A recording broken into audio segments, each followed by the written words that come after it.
Hello, আসসালামু আলাইকুম। সবাই কেমন আছেন? আশা করি ভালো আছেন। প্রচন্ড শীতের কারণে বাড়িতে বের হইতে পারি না। তো অবশেষে রোদ্র উঠলো। ও দেখেন কি একটা সুন্দর ভিউ। এই যে এখনো কুয়াশা কাটে নাই, কত সুন্দর একটা ভিউ দেখছেন।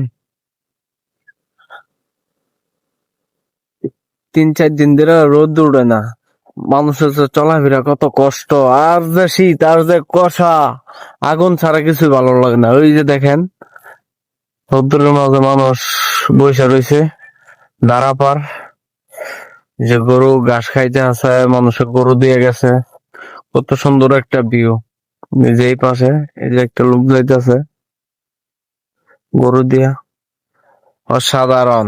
সবাই ভিডিওর অনুভূতি কিরম? আজ যা রোদ উঠছে, রোদ থোয়া যা,